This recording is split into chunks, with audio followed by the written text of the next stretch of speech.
Ok, bonjour à toutes et tous. Je tiens à remercier, avant de commencer, le Capitole du Libre et l'école d'ingénieurs Insight pour cet accueil de cette conférence. Donc, c'est ma deuxième conférence au Capitole du Libre. Vous pouvez retrouver la première qui a eu lieu il y a 5 ans, sur les chaînes YouTube et Peertube, évidemment, du Capitole du Libre. Voilà, donc c'était une conférence il y a 5 ans que j'ai animée avec ma compagne, Nadou, qui est parmi nous.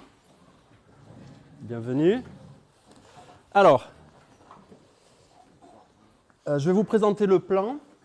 Donc ce sera en 5 phases. D'abord, je vais aborder un bref historique et les actualités de la monnaie libre. En deuxième partie, les propriétés essentielles de la monnaie libre. En troisième partie, les 3 singularités économiques de la monnaie libre. En quatrième partie, le déploiement de la monnaie libre. Et en dernière partie, c'est la fiscalité. Voilà. Allons-y. Alors, donc, la première monnaie en dividende universel s'appelle la JUN. Nous avons choisi ce sigle JUN parce que G brève, c'est une brève qui est au-dessus, parce qu'elle se trouve, c'est une lettre de l'alphabet turc et on le trouve sur tous les claviers. Donc c'est pratique pour symboliser une monnaie de l'avoir disponible sur les claviers. Comme l'euro, le dollar sont des signes aussi qui se retrouvent sur les claviers. Allons-y. Ah, voilà. Alors, ok. Donc je vous ai dit la première partie, un bref historique et les actualités de la monnaie libre. Alors, en 2010, ça a démarré par un informaticien, ingénieur école Télécom Paris, Stéphane Laborde. Donc, il a écrit cet ouvrage en libre de droit en 2010. Stéphane Laborde, c'est un théoricien, mathématicien, physicien et joueur d'échecs. Il anime le club d'échecs de Perpignan. Voilà. Donc, la définition d'une monnaie libre, c'est qu'une monnaie libre doit comporter un dividende universel et ce dividende universel doit être créé à intervalles précis. C'est vraiment les deux. Quand on vous parle d'une monnaie libre, pour vérifier qu'elle est bien libre, il faut juste vérifier qu'elle contient un dividende universel et que ce dividende universel soit créé sur la base de 10% par an. Vous pouvez retrouver cela dans la conférence d'il y a 5 ans que nous avions fait. Alors, entre 2010 et 2017, donc je faisais partie du facteur bus. Là, nous étions une dizaine. Je me souviens, il y avait Gibar ici parmi nous. Moins d'une dizaine même. À nous retrouver tous les 6 mois dans des villes différentes pour étudier la monnaie libre afin de l'implémenter concrètement sur un écosystème logiciel qui s'appelle donc d'Unitaire, dont Hugo va vous parler juste après ma conférence. Donc vous pouvez voir que la blockchain d'Unitaire, vous en parlera, elle ne comporte ni preuve de travail, ni proof of stake, ni preuve de mise. Elle comporte uniquement une toile de nœuds membres dont certains peuvent utiliser le logiciel d'Unitaire pour forger des blocs. On appelle ça forger. Donc c'est la blockchain la plus écologique de toutes les blockchains existantes. Vous pouvez vérifier cela. Et donc le 8 mars 2017, on sort du facteur bus. Alors facteur bus, c'est quoi? On en avait parlé à l'époque. On était tellement peu nombreux qu'on se disait si un bus nous renverse, mais ça en est fini pour ce projet de monnaie libre. Parce qu'on était les seuls à l'étudier, à la comprendre, et surtout à la développer. Alors moi, je ne suis pas informaticien, j'étais, je crois, le seul non-informaticien. Mais je me suis impliqué parce qu'en fait, j'étais dans la recherche. Je suis toulousain et je recherchais un revenu de base idéal. Sachant que la monnaie libre, c'est le revenu de base par création monétaire. Ce n'est pas un revenu de base par financement, par prélèvement. Okay ? Et donc, comme je cherchais les différents types de revenus de base, j'ai découvert la TRM qui parlait donc d'un revenu de base par création monétaire. Je me suis rapproché de Stéphane Laborde dès 2013 et depuis, voilà, je n'ai pas quitté le projet. Donc, le 8 mars 2017, nous étions que 59 membres. à nous être certifiés en respectant la licence. On va en parler après, c'est essentiel, cette licence. Donc le DU, le dividende universel, comportait 10 junes ce jour-là. Et là, donc, le portefeuille moyen était donc de 1 DU, un dividende universel de junes. Aujourd'hui, en novembre 2025, le DU, le dividende universel, comporte 11,48 junes. On va voir après l'évolution en graphique. Nous sommes à peu près un peu plus de 7500 membres qui ont accepté la licence, donc qui se sont fait certifier. Et le portefeuille moyen est de 1750 DU. Nous sommes bientôt à la moitié de la monnaie pleine. Alors on va voir cela en graphique. L'évolution du nombre de membres co-créateurs de DU, donc depuis le 8 mars 2017. On peut voir là une ascension là, très forte qui a engendré, donc aujourd'hui nous sommes de 7500. Et là on voit l'évolution du portefeuille moyen. On voit qu'il a un petit peu baissé ici parce que tout simplement l'augmentation du nombre de membres était supérieure à l'augmentation de la création monétaire. Mais c'est rattrapé là avec le temps. On voit que la masse monétaire de June, elle continue son chemin, mais quand il y a beaucoup d'entrants, eh bien, ça fait un petit peu ralentir la progression. L'évolution du nombre de June dans le paquet, on appelle ça un paquet, un dividende universel. Donc, le nombre de June dans le DU progresse à travers cette équation dont nous avions parlé il y a 5 ans donc dans la conférence qui s'intitulait « Le dividende universel, l'unité de mesure en logiciel libre ». Donc ça, c'est le DU de demain, enfin de l'année d'après, est égal au DU, au dividende universel donc de cette année, plus 10% au carré fois le portefeuille moyen. Et donc, on voit que chaque année, enfin c'est chaque 6 mois, on a coupé l'année en deux pour faire justement des paliers pas trop élevés. Donc, tous les 6 mois, chaque équinoxe, le nombre de junes dans le DU augmente un peu. Et donc, il est aujourd'hui à 11,48 junes. Alors, maintenant, on va aborder les propriétés de la monnaie libre, essentielles à comprendre. Alors, les propriétés de la monnaie libre se situent dans son évolution. La vie est un flux, la vie humaine est un flux. La monnaie libre, par le dividende universel, est indexée sur le flux de vie. Et donc, c'est dans le temps qu'il faut regarder. Alors, si on regarde l'évolution en quantitatif, en nombre de junes, bon, mais ce n'est pas très pertinent, je veux dire, ça fait commenter la monnaie libre. Tous les jours, les individus créent un dividende universel. Et donc, les junes s'accumulent et même quand on va décéder, la monnaie libre va continuer, elle continuera, on pourrait parler d'éternité, tant que la blockchain, tant qu'il y a des membres, la monnaie libre se créera. Donc, c'est une monnaie en fait c'est un projet qui est maintenant concret, qui va au-delà de notre petite personne singulière.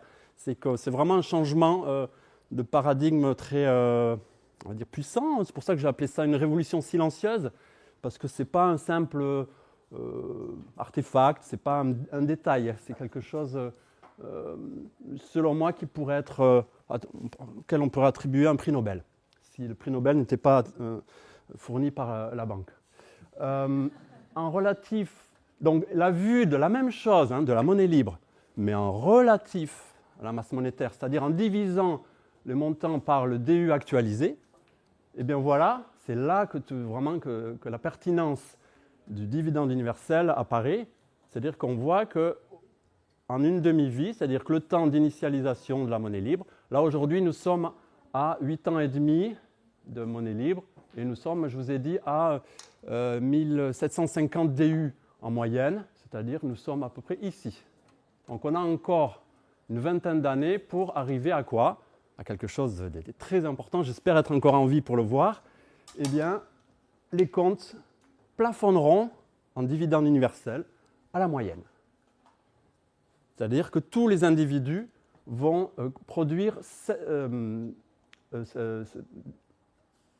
portefeuille moyen, comment dire, le maximum de dividende universel que vous allez pouvoir produire dans votre vie est de 3742 DU, ce qui correspond à 10 DU annuels.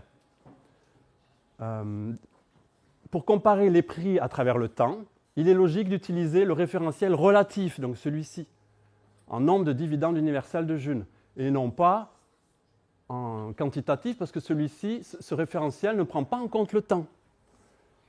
Tout monte tout le temps en quantitatif. En relatif à au dividende universel, la mesure en DU prend en compte le temps. Donc quand on compare un prix dans le temps, pour savoir, on va le voir après, s'il y a inflation ou pas, c'est bien qu'on prend en compte le temps, c'est-à-dire qu'on compare un prix dans le passé avec un prix actuel, mais là forcément il faut mesurer en DU, en nombre de DU.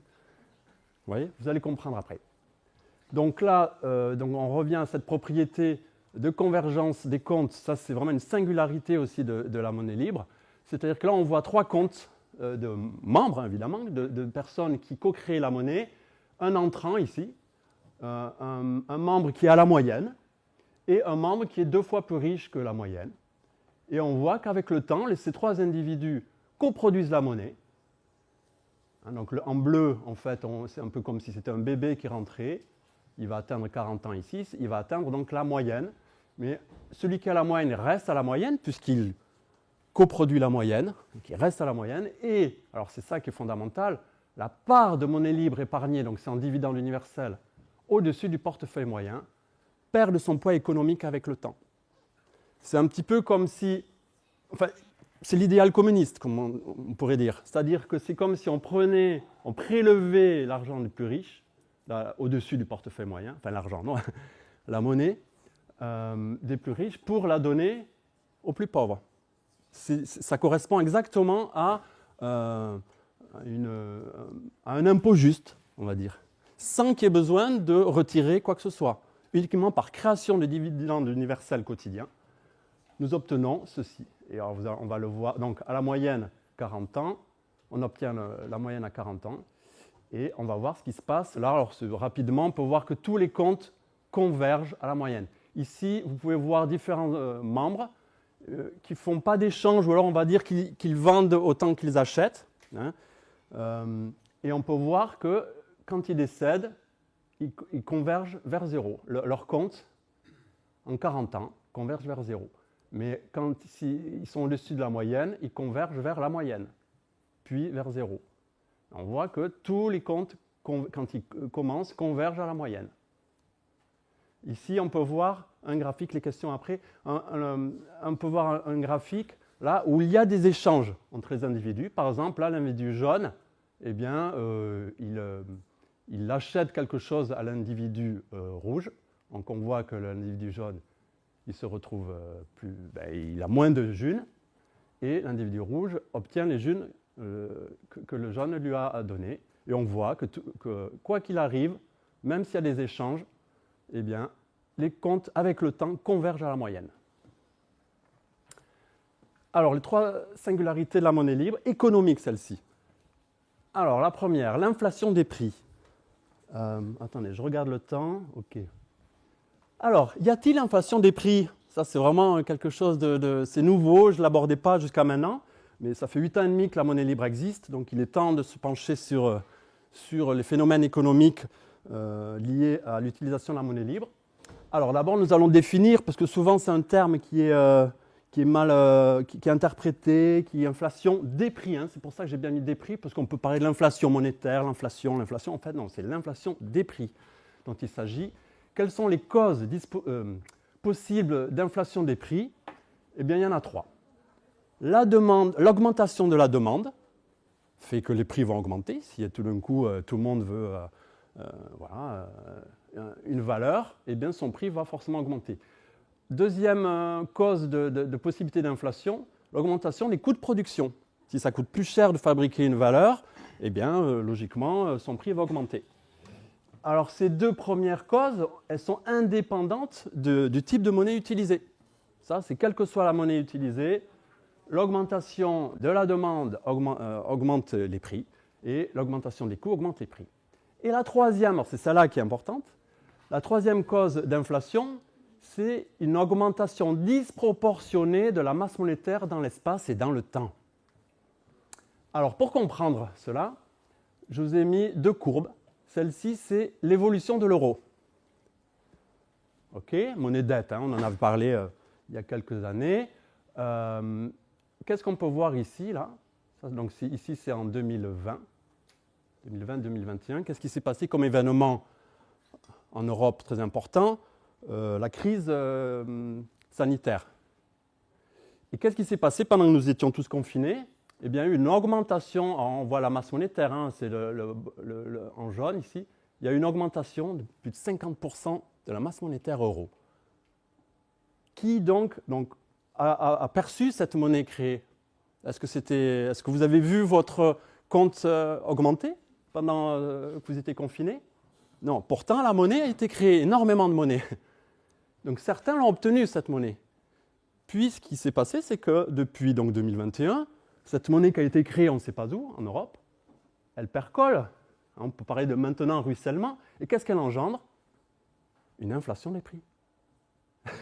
Donc l'inflation des prix que nous constatons aujourd'hui, enfin depuis quelque temps là maintenant, eh bien, ça n'est pas dû à une augmentation de la demande, ni à une augmentation des coûts de production, même si peut-être un peu dans certains secteurs, mais dans d'autres, au contraire, le coût a sans doute baissé. Mais ce qu'on peut constater, c'est qu'il y a eu une augmentation disproportionnée. Hein. Là, on peut voir la crise de 2008, c'était pareil, juste avant la grande crise de 2008 qui est ici, juste avant, il y a eu quand même une augmentation disproportionnée. Et là, nous avons vécu là, un événement semblable. Et là, on peut voir donc, la création de la monnaie libre. Est-ce que vous voyez une augmentation disproportionnée?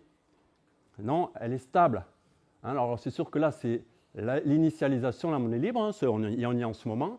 Quand elle sera pleine, la monnaie libre, elle sera remplie, eh bien, on ne pourra pas voir de création supplémentaire, hein, il ne peut pas y avoir d'augmentation disproportionnée, sachant que là, on voit la création monétaire dans le temps, mais dans l'espace. On voit qu'ici, certains individus ont touché cette nouvelle monnaie, alors qu'ici, c'est tous les membres vont vivre cela sur leur compte. En création monétaire, hein, je parle. Ils vont tous coproduire la même part de monnaie. Donc la monnaie libre, c'est la seule monnaie, seule crypto-monnaie qui stabilise, qui est stable, et qui est donc une bonne unité de mesure, semble-t-il. Donc la conclusion en monnaie libre, l'augmentation de la masse monétaire ne génère pas d'inflation des prix, puisqu'elle se crée de façon distribuée en dividendes universels individuels et quotidiens. On peut appeler ça la souveraineté individuelle et numérique, puisque la monnaie libre est numérique. Elle pourrait exister, j'en ai d'ailleurs sous forme de papier, mais le problème c'est qu'il faudra avoir confiance en un tiers de confiance, en un tiers, et celui qui a émis les billets.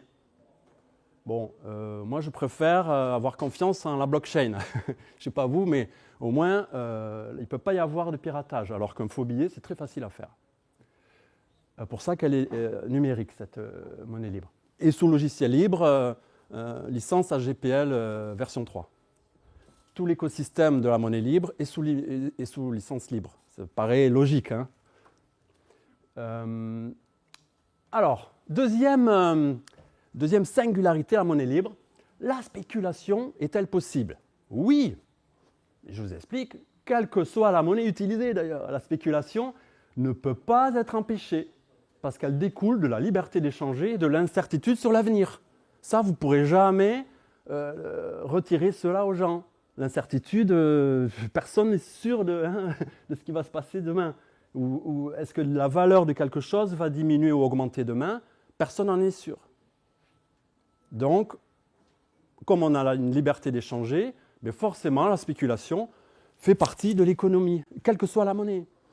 Et je dirais même que la spéculation est indispensable pour lisser les prix. On le voit très bien en monnaie libre. On va voir après, il y a différentes zones économiques qui se mettent à la monnaie libre. Il y a des endroits où le pot de confiture, par exemple, est à 10 junes, et d'autres endroits où il est à 10 DU. C'est-à-dire, vous verrez après, c'est beaucoup plus de junes. Hein. 10 DU, c'est 10 fois 11,48 junes. Vous voyez ? Et donc, il y a des individus qui se sont aperçus qu'il y avait un écart élevé de prix de la confiture. Et bien, ils sont allés acheter la confiture en june là où elle n'est pas trop chère pour aller la vendre là où elle est chère. Et bien ça, forcément, avec le temps, ça engendre quoi? Un lissage des prix. Et ça, c'est pour toutes les monnaies que c'est comme ça. Et vous ne pourrez jamais l'empêcher. Et c'est une très bonne chose. Ça permet à l'endroit où les prix sont trop bas, eh bien, de monter un peu. Et à l'endroit où les prix sont trop élevés, de descendre un peu. Tout va bien. La spéculation n'est pas un problème. Alors pourquoi elle est un problème en monnaie légale bancaire, on va l'appeler comme ça, la monnaie dette? Parce que la spéculation, comment dire, elle est liée à un besoin de trouver du profit. Alors pourquoi ce besoin exacerbé de trouver du profit, de chercher ce qu'on appelle le capitalisme? Eh bien, c'est tout simplement comment la monnaie euro, enfin les monnaies bancaires sont créées, par le crédit bancaire, fait qu'il faut forcément rembourser avec aussi un intérêt. Il faut toujours, si j'obtiens en 100 de la banque, sans unité, il faut que je lui rende la même somme, déjà, que je lui rende les 100, plus un intérêt. Donc ça oblige toute une économie à but lucratif qui est omnubilée par cela. En June, il n'y a pas de remboursement nécessaire, il n'y a pas de banque, pas de remboursement, pas d'intérêt sur la création. On peut prêter de la June, mais on ne peut pas créer la June par crédit bancaire. Vous voyez? Donc il n'y a pas un besoin exacerbé de trouver de la June pour rembourser un crédit. Voyez. Donc en fait, la spéculation en June permettra de lisser les prix et puis c'est tout. Il n'y a pas de lézard, comme on dit. Alors l'héritage, pareil. L'héritage, vous savez que c'est un gros problème en euros, enfin en monnaie légale bancaire. Vous savez pourquoi? Parce que l'héritage en monnaie légale bancaire permet de créer de la monnaie légale bancaire. C'est une injustice terrible, ça. C'est l'injustice qui date depuis très longtemps.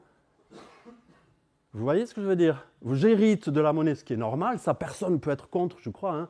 L'héritage, on donne à ceux qu'on aime ou à ses... Enfin, voilà, ça, je suis libre de donner la monnaie, enfin, mon héritage, les valeurs que j'ai élaborées, que j'ai obtenues, à ceux que j'aime. Mais le problème, c'est si cet héritage permet à ceux qui en héritent de créer la monnaie, ça crée une injustice. Pourquoi ils peuvent créer la monnaie quand ils ont un héritage, quand quelqu'un obtient un héritage? Eh bien, tout simplement, la banque le garde en hypothèque. Si vous lui mettez 1000 unités en hypothèque, elle va vous dire, je peux vous prêter 1000 autres. Puisque si vous ne remboursez pas les 1000, elle va piocher dans l'hypothèque que vous avez laissée. Donc, l'héritage permet de créer la monnaie en monnaie légale bancaire, qui est la source de l'injustice socio-économique. Donc, ce n'est pas l'héritage le problème, c'est en quelle monnaie. C'est pareil pour la spéculation. Ce n'est pas la spéculation le problème, c'est en quelle monnaie. Okay? Donc, l'héritage en monnaie libre ne cause pas de problème d'injustice puisqu'il ne permet pas de créer la monnaie libre. Pour créer la monnaie libre, il faut juste être vivant et certifié en étant bien connu des autres membres, de 5 autres membres. On va en parler maintenant, je crois, le déploiement de la monnaie libre. Alors, ça fait donc 8 ans et demi, depuis le 8 mars 2017. Alors là, c'est théorique d'abord, le réseau, et après on va voir vraiment en pratique. Comment le réseau de la monnaie libre se développe, on peut le voir ici, eh bien, de façon décentralisée et distribuée en pair à pair. C'est-à-dire qu'il n'y a pas de centre, même aucun membre ne peut dominer les autres. Alors qu'on voit bien qu'en Bitcoin, eh bien, il existe quand même ceux qui créent des Bitcoins, hein, enfin ceux qui ont des machines d'ailleurs, les Bitcoins ont tous été créés quasiment. Il en reste très peu, il reste moins d'1 million de Bitcoins sur les 21 millions, et il y en a jusqu'à 2140. Nous avons là donc plus de 100 ans pour retrouver les 1 million de Bitcoins qui restent. Donc elle est finie, on va dire. Elle ne servira jamais de monnaie d'ailleurs. C'est uniquement une réserve de valeur. Puisque une monnaie, pour qu'elle puisse être utilisée, il faut qu'il y en ait régulièrement. Vous voyez, si vous n'en avez pas facilement accessible, personne n'en utilisera. Et d'ailleurs, c'est le cas. Le Bitcoin, ça ne sert pas de monnaie en fait. Ça sert de réserve de valeur relative. C'est-à-dire que forcément, on ne sait pas son prix, comment il évolue. Toute monnaie est, comment on appelle ça, incertaine, enfin, je ne sais plus comment on appelle ça. Comment? Volatile. Et évidemment, l'euro, lui, il est mis alors vraiment par un centre. Et voilà, centralisé, on ne va pas en reparler. Alors voilà, We Make June, donc depuis le 8 mars 2017, ça a commencé, nous étions 59 membres, il y avait 2 Belges déjà. Donc il y avait... et puis, donc moi je me suis mis à conférencer en Espagne, en Belgique d'ailleurs, je ne sais plus où encore. Non, c'est tout. Après, ça s'est fait. Il y a des personnes qui ont assisté à mes conférences et qui sont allées après conférencier en Belgique, en Italie. Là, en ce moment, il y a l'Allemagne et le Danemark, et le Portugal. Danemark, tout nouvellement. Et alors, on va voir après, mais maintenant, ça s'est même étendu beaucoup. Alors, comment se développe cette monnaie libre? Eh bien, par des rencontres et des événements en June. Donc j'étais un peu le premier alors pas à conférencer, c'était Stéphane, mais nous avons avec ma compagne développé les premiers G-marchés, les premières ventes aux enchères. Alors pourquoi je parle de vente aux enchères? Parce que c'est un très bon moyen pour trouver le bon prix. Quand vous allez vous mettre à vendre des choses en June, c'est la question, vraiment, mais c'est naturel. Je n'ai pas de référence de marché. À quel prix vendre mon ordi en June? Combien de June? Eh bien, l'idéal, c'est de rassembler un maximum de monde comme aujourd'hui et d'animer une vente aux enchères. Et là, vous verrez que vous obtiendrez le prix idéal. Le vendeur obtiendra le meilleur prix du moment. C'est pour ça qu'une vente aux enchères, plus il y a de monde, mieux c'est pour le vendeur, parce que, eh bien, il obtiendra le prix maximum, logiquement. Et puis des ateliers. Alors ça, je vous conseille, vous tapez module Galilée. Donc, ce sont le premier module d'atelier TRM, c'est le jeu Geconomicus, un jeu extraordinaire qui permet vraiment sans expérimenter concrètement la monnaie libre, de pouvoir l'expérimenter, on va dire, en jouant sur 80 années. Vous pouvez même faire 160 ans. Plus le jeu est en 80 ans, le jeu dure 4 heures pour 80 ans.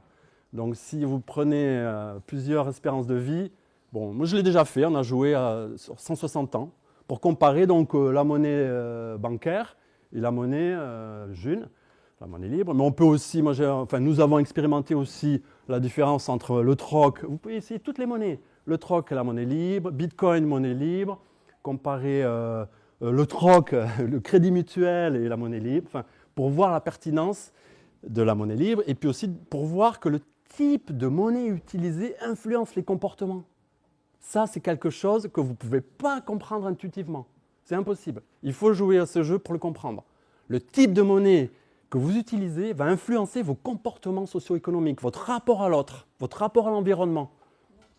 Comment? Voilà. Donc, depuis quelque temps, alors là, ça se développe évidemment, alors d'abord dans les atolls, dans les dom-toms. Il y en a un parmi nous qui a commencé à développer, je ne sais plus où il est, non, je ne sais plus. Il a développé en Nouvelle-Calédonie, mais à La Réunion, ça se développe pas mal, en Martinique et Guadeloupe, et aussi dans les îles, alors pas mal, les îles, comment elles s'appellent ces îles espagnoles? Canaries, où il y a beaucoup d'Allemands, et donc il y a plein de junistes qui se retrouvent avec une monnaie, c'est vraiment intéressant ce qui se passe aux Canaries, et puis en Amérique latine. Pourquoi? Parce qu'ils connaissent, il y a beaucoup de liens avec les Espagnols, évidemment. Alors c'est là où on va parler de cet élément essentiel qui est alors, la toile de reconnaissance. Nous l'avons appelé toile de confiance. Mais c'est une erreur, je m'en suis aperçu, parce que les gens croient qu'il s'agit de certifier des gens auxquels on a confiance. Rien à voir, pas du tout. Il faut certifier des gens que l'on connaît bien, c'est ça la licence. Il faut certifier des gens que l'on connaît bien. Et si tout le monde respecte cette licence, c'est-à-dire certifie uniquement des gens qu'il connaît bien, nous pouvons avoir confiance en la monnaie. Parce qu'il n'y aura pas de double compte. Comprenez? Si les gens certifient sans connaître, par exemple, là, ils certifient des Espagnols ici sans les connaître vraiment, juste par Internet. On ne certifie pas des gens que l'on rencontre sur les réseaux sociaux. Jamais. Parce que c'est très facile de faire, surtout maintenant avec les IA, de créer une fausse identité. Et donc ça permettrait, si les gens ne connaissent pas bien les personnes qu'ils certifient, ça permettrait facilement à des latino-américains de créer des faux comptes. Et à ce moment-là, on perdrait la confiance dans la June et ce serait la fin de la June. C'est le seul élément fragile social de la monnaie libre. Tout le reste, c'est du béton mathématique sous logiciel libre et qui a besoin quand même d'être entretenu. Hugo va nous parler d'Unitaire, de la blockchain, la migration de la blockchain d'Unitaire. Donc, pour que ce soit robuste, il faut entretenir, hein, comme toute chose, rien n'est immuable. La monnaie libre, elle s'entretient du point de vue logiciel, elle s'entretient aussi socialement au travers le respect de la licence d'Unitaire June. Ah, on arrive à la fin. Quelle heure il est? Hop. Oh, ben, super, je suis dans les temps. La fiscalité. Alors là aussi, c'est nouveau, j'ai étudié. Alors moi, j'étudie la monnaie libre depuis 2012 en fait. C'est surtout Stéphane Laborde qui a commencé à professorer, on va dire, à nous expliquer. Et puis ben, maintenant, je vole de mes propres ailes, je laisse un peu tranquille avec ces échecs. Et donc, je m'informe. Bon, j'avoue, j'utilise pas mal l'intelligence artificielle parce que les médias ne sont pas très bons, je trouve. Et donc, il s'avère que, du point de vue fiscal, il faut que vous sachiez qu'il existe un organisme qui s'appelle la Cour de justice de l'Union européenne et qui chapeaute tous les États en Europe du point de vue de la fiscalité, mais du point de vue de l'évolution du droit. C'est-à-dire que tous les États ont une politique fiscale autonome, indépendante, mais qui doit rentrer dans le cadre établi par la jurisprudence de la CJUE.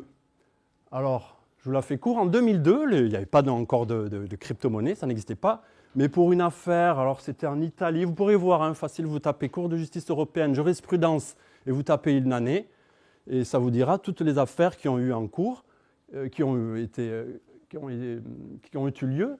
Et donc en 2002, la CJUE a interdit aux États de pouvoir, enfin de chercher de taxer sur une base de conversion. Alors ça, je vais vous expliquer. Les États, évidemment, ils aimeraient que l'on convertisse les crypto-monnaies en euros pour taxer l'échange. Okay ? Mais le problème d'une conversion, ce n'est pas un transfert effectif. Ce n'est pas réel, c'est fictif. Si je échange des junes contre n'importe ton t-shirt, ça, c'est un transfert effectif. Et si on me dit, oui, mais quelle est la conversion en euros quel est le prix du t-shirt sur le marché en euros? Mais ça c'est une extrapolation. Je peux faire une conversion, d'ailleurs, on appelle ça une approximation. Oh, ce t-shirt aujourd'hui en euros, dans la région toulousaine, il vaut tant d'euros. Mais ça ne peut pas être une base, une assiette fiscale. Ça ne peut pas être une base imposable, même si les États le veulent. C'est même marqué, hein, la CGI, la Cour générale des impôts. Le C, je ne sais plus ce que c'est. Enfin bon, c'est ceux qui établissent les impôts en France. C'est marqué, hein, qu'ils souhaiteraient qu'il y ait une conversion des échanges, même en troc. Ils aimeraient qu'il y ait une conversion de ce qui est troqué en euros pour pouvoir imposer. Mais jamais ça a été possible. Jamais un troc n'a pu être imposé, taxé. Jamais un échange de crypto-monnaies n'a pu être taxé. La CJUE évidemment, il y a eu des États qui ont essayé, mais la CJUE leur a dit impossible. La CJUE, c'est ce qui nous protège de l'abus des États. Okay ? Et donc, voilà, les États ne peuvent pas taxer, même si c'est marqué dans leur prérogative, ils ne peuvent pas. Même, voilà. Deuxième chose que la CJUE, alors là c'est clair, c'est en 2015, affaire Hedqvist. C'est un Suédois c'était le premier qui a proposé d'échanger des bitcoins. Et l'État suédois, nouveauté, 2015, ne connaissait pas du tout le bitcoin, première crypto-monnaie.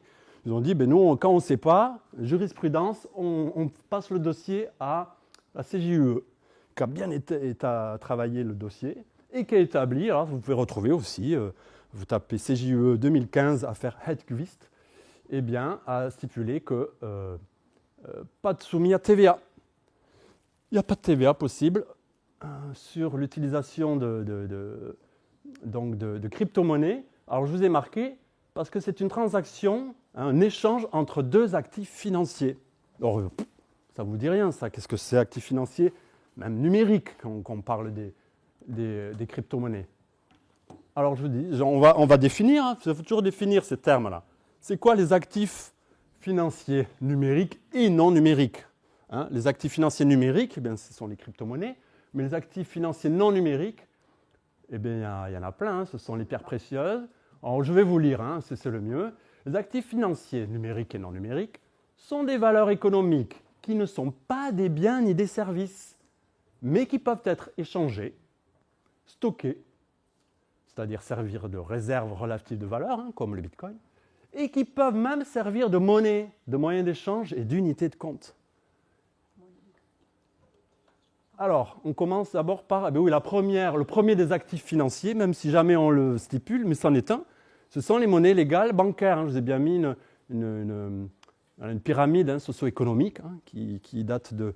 Beaucoup de gens croient que c'est immuable à la nature humaine, cette pyramide socio-économique, hein, ce qu'on appelle les injustices, les inégalités. Pas du tout, hein, c'est une conséquence du type de monnaie qu'on utilise. Qu'est-ce qu'il y a d'autre comme actifs financiers? Les bons du trésor, les œuvres d'art, vous savez que les œuvres d'art ne sont pas taxables, les lingots d'or, les titres boursiers, les pierres précieuses, et enfin, depuis 2015, les crypto-monnaies. Toutes les autres, là, avant les crypto-monnaies, c'était en 1977, ce n'était pas encore la CJUE comme organisme européen, mais il y a une harmonisation fiscale, c'est-à-dire que ces différents actifs financiers étaient déjà, à partir de 1977, non taxables, non exonérés de taxes. Et donc la crypto-monnaie, les crypto-monnaies, c'est un nouvel actif numérique qui est apparu donc, dans la CJUE en 2015. Les transferts d'actifs financiers sont exonérés de taxes, okay? Sauf dans deux cas. Le cas que nous connaissons bien, c'est-à-dire le transfert de monnaie légale bancaire, hein, la monnaie dette, contre des biens et services. Ça, c'est taxable. Deuxième cas de taxe possible, c'est lorsqu'il y a un bénéfice. Alors ça, c'est vraiment important qu'on s'arrête un peu là-dessus. Une plus-value, parce que tous les médias parlent que de ça. Donc les gens font un raccourci, parce qu'ils n'ont pas réfléchi à qu'est-ce que ça veut dire plus-value. Ils croient que, si, c'est marqué, le bénéfice est imposable, est taxable, ils vont nous taxer si on utilise une crypto-monnaie. Non, ce qui est taxable, c'est le bénéfice. Le bénéfice, ce n'est pas juste obtenir la june. Là, il n'y a pas de bénéfice. Un bénéfice, c'est ce qui est gagné après une double opération achat-revente. La plus-value éventuelle suite à la double opération spéculative d'achat-revente d'un actif financier avec de la monnaie légale bancaire. Si vous faites du bénéfice en monnaie légale bancaire, vous devez déclarer ce bénéfice, ce qu'on appelle ce bénéfice, oui, aux impôts en fin d'année, dans l'impôt sur le revenu, et vous serez taxé à, la flat tax est de 30%. Mais vous pouvez, je ne sais pas si, non, je ne l'ai pas mis.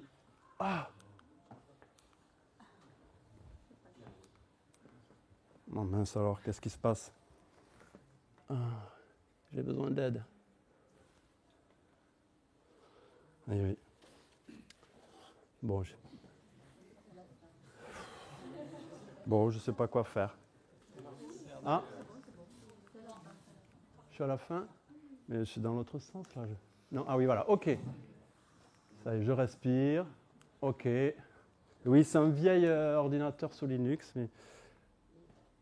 Voilà, donc je finis. Une transaction financière, d'accord. Voilà, donc si vous faites une plus-value, quel que soit l'actif financier d'ailleurs, c'est-à-dire que vous faites un bénéfice, vous devrez payer une taxe, un impôt en fait sur le revenu, hein, que ça appelle la flat tax. Mais il y a des pays où vous n'avez même pas à payer, ni à déclarer, ni à payer de plus-value. L'Allemagne, après un an vous achetez avec de l'euro du bitcoin ou de la june, vous revendez ce bitcoin ou cette june après un an de détention, pas de plus-value. C'est juste dans la première année que vous avez fait votre achat. Si vous revendez cette crypto, vous devrez, en Allemagne, déclarer. Mais il y a plein d'autres pays, je ne vous ai pas mis la liste, c'est Slovénie, Portugal, Singapour, enfin bon, il y en a quand même pas tant que ça, où là, il n'y a même pas de taxe sur la plus-value. Oui. Voilà, on arrive donc au conseil pour les entreprises qui vendent en june. Eh bien, donc sachant qu'elle n'est pas taxable, qu'elle n'est pas imposable, le fisc va quand même essayer de chercher s'il n'y a pas d'utilisation de monnaie légale cachée. C'est ce qu'on appelle du travail au noir ou un échange au noir. Hein? C'est quoi l'échange au noir ou le travail au noir? C'est l'utilisation d'euros, enfin de monnaie légale bancaire, sans être déclaré. Et donc, pour pour se prémunir de l'accusation d'échange au noir, je conseille à toutes les entreprises, ou même aux particuliers, mais enfin c'est surtout les entreprises que ça concerne, le fisc, d'établir, c'est écrit, une facture en double, client-vendeur. Les deux se séparent après l'échange, et si jamais il y a un contrôle fiscal, ils pourront se faire office de preuve qu'il n'y a donc pas eu de monnaie légale bancaire échangée, mais une autre monnaie qui n'est pas imposable. Voilà. Merci pour votre attention. On va passer aux questions. Vous avez donc 2 sites essentiels pour comprendre cette monnaie libre qui est un changement de paradigme, donc qui demande des efforts, hein, forcément. Alors le premier, c'est créationmonétaire.info, c'est le site de Stéphane Laborde, dans lequel il y a énormément de choses à étudier. Des vidéos, des blogs, des podcasts. Une soixantaine de podcasts. Vous pouvez retrouver le mien, qui était le numéro, je crois, 67. Mais donc, ça veut dire qu'il en a fait beaucoup. Il s'est mis à interroger. Je crois qu'il y a Gibar aussi dans la salle qui a été... tu fais partie des podcasts, je crois, il me semble. Voilà. Et le deuxième site, bon, il y en a plein, hein, mais ceux-là, c'est les 2 essentiels. Infojune.fr, vous pouvez retrouver tous les sites qui parlent de la June. C'est bien, c'est un site, on va dire, une plateforme. Il y a monnailibre.fr aussi. Oui, après, sur Infojune, vous retrouverez son site, évidemment, celui qui l'a écrit, donc il en fait la pub, mais ce serait bien que tu laisses les questions à ceux qui... Mais sur infojune.fr, vous retrouverez tous les autres sites. Merci. Et donc là, vous pouvez voir la toile de reconnaissance, la toile de confiance de la June, des membres. On peut voir un peu discerner certains pour certains pays. Vous pouvez retrouver cette cryptographie, comment on appelle ça? Ce graphe, sur... ça y est, est-ce que quelqu'un peut me dire? C'est Pierre-Jean Chancelier qui l'a fait. WhatMap, voilà, la WhatMap, Web of Trust Map. WhatMap est vraiment excellent comme logiciel. Voilà, j'ai fini. À vos questions. Merci.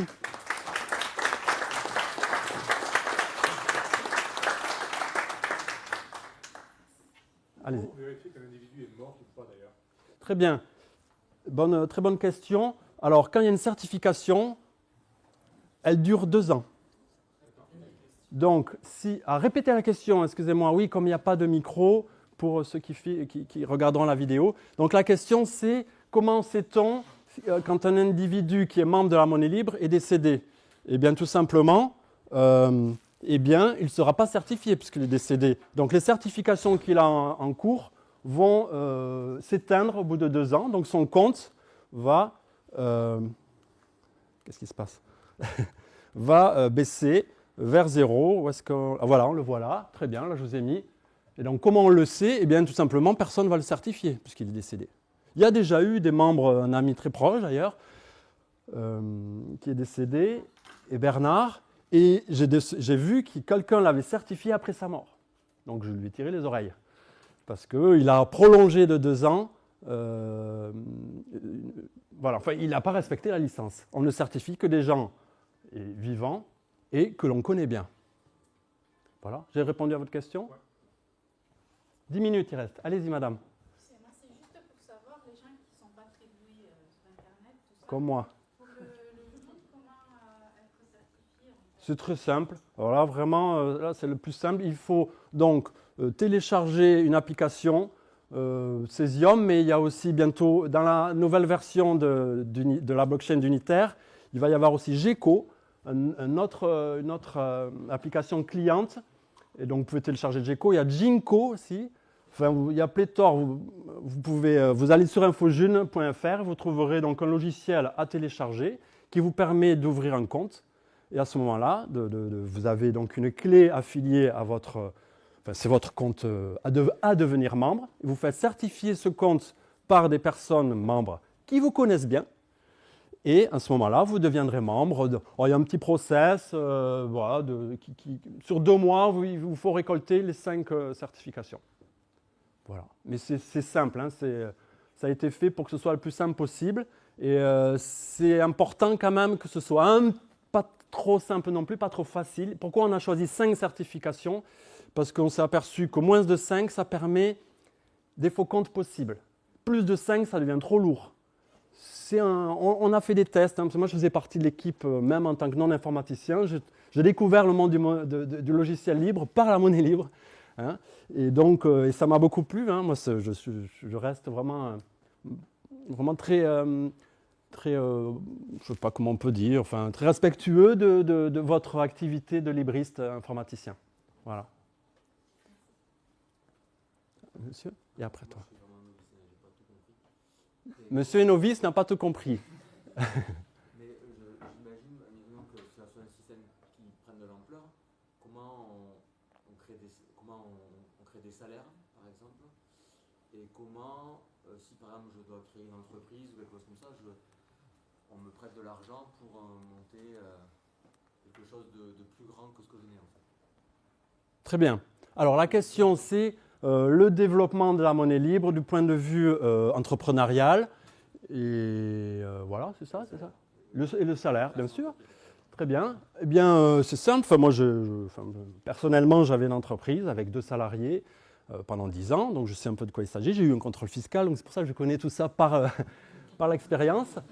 Et donc, c'est une monnaie. La monnaie libre, c'est comme toute monnaie. C'est-à-dire que vous pouvez échanger des biens et des services. Et qui dit un bien, un service, si régulièrement je vous paye un service, eh bien, il est possible que ça devienne un salaire. C'est-à-dire que, alors par contre, comme pour les factures de biens et de services, là, il faut un contrat de travail. Hein. J'ai eu un contrôle administratif, parce que j'avais 2 salariés, et un contrôle fiscal. Et donc, contrôle fiscal se charge de chercher l'argent noir, enfin, l'utilisation d'euros non déclarés, et le contrôle administratif se charge de vérifier que vous respectez bien le droit du travail. Hein. Ça, c'est bien. C'est-à-dire que vous respectez votre salarié, les conditions de travail, qu'il ait des congés payés, tout ça. Il s'en fiche en quelle monnaie vous le payez. À partir du moment où il a signé le contrat, c'est qu'on est d'accord. Hein. Voilà, donc quoi de dire de plus? C'est un échange économique, que ce soit un travail ou un bien, un service ou un bien, c'est pareil. Est-ce que j'ai répondu à votre question? Comment? Ah, très bien, la question sur le prêt en monnaie libre. Très bien. Eh bien, moi j'ai déjà prêté de la June. Hein. Alors évidemment, on prête en DU, puisqu'un prêt dit prendre en compte le temps. On prête pour un remboursement plus tard. Et dès qu'il y a une notion de temps, il faut mesurer en DU, en dividende universel, non pas en June. Hein. C'est la même chose, hein, mais c'est une vue beaucoup plus fine en DU, puisqu'elle prend en compte le temps. La vue en June, si vous prêtez 2 Junes, enfin 100 Junes, eh bien, le problème, c'est qu'il y a des Junes vont être créés tout le temps. Et donc, si on vous rembourse 100 Junes plus tard, eh bien, en fait, je vais y perdre parce que les 100 Junes auront perdu leur poids. Par contre, si je prête en DU et qu'on me rend 100 DU, par exemple, et qu'on me rend 100 DU, il y aura plus de Junes dans le 100 DU de plus tard. Et donc, il n'y aura pas de perte de poids économique pour mon cas. Et plus le montant prêté est élevé, plus logiquement il y aura un intérêt. Cette histoire d'intérêt, il pose problème pour la création monétaire. Mais pour un prêt, c'est une logique imparable. Si je te prête beaucoup de monnaie, je ne l'ai pas cette monnaie. OK? Pendant tout le temps où je te la prête. Si jamais il m'arrive un truc, j'ai besoin de ce pognon, je suis embêté, je peux pas. Donc, il peut m'arriver des choses très graves parce que j'ai prêté. Et donc ça a un coût. Ça a un coût, ce qu'on appelle l'intérêt. L'intérêt n'est pas un problème, c'est même une logique. Pour une petite somme, il n'y a pas besoin d'intérêt. Mais pour une grande somme, moi, chacun fait ce qu'il veut. Mais moi, je prêterai forcément avec un intérêt. Voilà.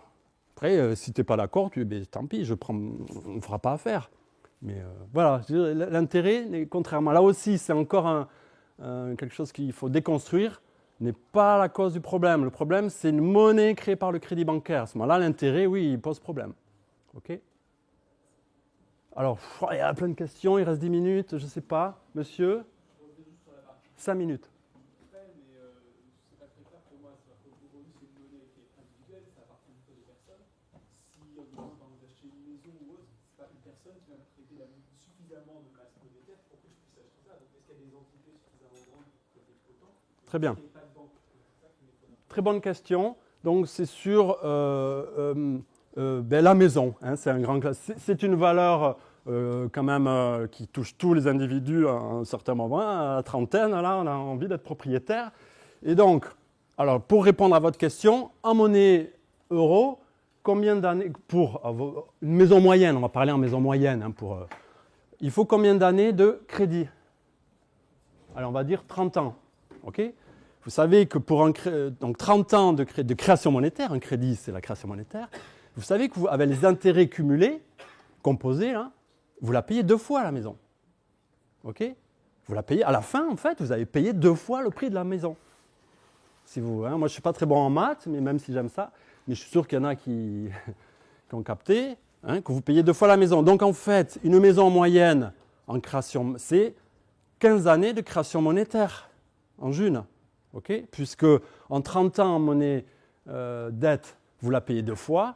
Et donc, en fait, la vraie durée pour obtenir les jus nécessaires à l'achat d'une maison moyenne, c'est 15 ans. Ça fait combien d'années que la monnaie libre existe? 8 ans et demi. On n'est même pas encore, elle n'est pas assez remplie, la monnaie libre, pour qu'il y ait assez pour qu'un individu ait pu épargner suffisamment pour pouvoir s'acheter une maison moyenne en une. C'est pour ça d'ailleurs qu'il n'y a pas encore sur géchange.fr, sur les plateformes de marché économique, il n'y a toujours pas encore eu de baraque à vendre. Par contre, il y a eu des cabanes, il y a eu des voitures, des motos, mais on n'en est pas encore, il n'y a pas eu encore assez de jeunes créés par individu pour pouvoir acheter une maison. Après, rien n'empêche, là c'est une création monétaire individuelle, mais rien n'empêche, justement, c'est pas que rien n'empêche, c'est même la monnaie libre, elle pousse à l'économie collaborative, contributive, coopérative, l'économie, ce qu'on appelle d'usage et de fonctionnalité aussi, logiquement. Les gens vont financer des choses qu'ils veulent et ne vont pas financer des choses qu'ils ne veulent pas. Donc logiquement, on va financer des choses durables, facilement renouvelables, enfin le libre, quoi. Le libre va enfin être financé à hauteur de sa pertinence. Vous voyez? Ça m'étonnerait que les jeunistes se mettent à financer les GAFAM. Ils vont forcément financer les capitaux du libre et tout ce qui en émerge. Enfin, je sais pas, je dis forcément, mais peut-être pas. Peut-être qu'ils vont financer la guerre. Hein? Peut-être que nous allons financer, peut-être que nous sommes d'accord avec ça. Hein? Ça, c'est ça l'imprévisible, l'incertitude. Mais bon, moi j'ai confiance en l'humain en tout cas. Monsieur? Justement là-dessus, le monde des crypto-monnaies en général est très apprécié des libertariens. Et donc il y a on voit Musk par exemple qui est très fan de Dogecoin et tout ça. C'est court. Trump qui lance il y a plein d'exemples. Qu'est-ce qui garantit dans June qu'on ne va pas vers ça? Qu'est-ce qui fait que le truc ne va pas se faire récupérer par Alors, eh bien, des tech bros eh bien, là c'est simple, hein, ça se voit sur ce schéma. Là, comment voulez-vous qu'il y ait un individu qui puisse s'imposer? Il n'y a pas. Voilà, là, Trump et Musk, ils sont là. Hein. Et puis, je ne sais pas, vous parlez de Trump et Musk, mais on pourrait parler de Macron, Rothschild, enfin voilà, c'est Bill Gates, voilà. Donc, ce n'est pas les libertariens le problème, hein. C'est juste qu'on utilise une monnaie non libre. C'est comme si tu utilisais un logiciel non libre, et voilà, vous n'êtes pas souverain numériquement, hein, ni économiquement. Voilà. Allez, merci Nadia. À qui là, le tour? C'est fini. Bon, merci pour vos questions. À très bientôt.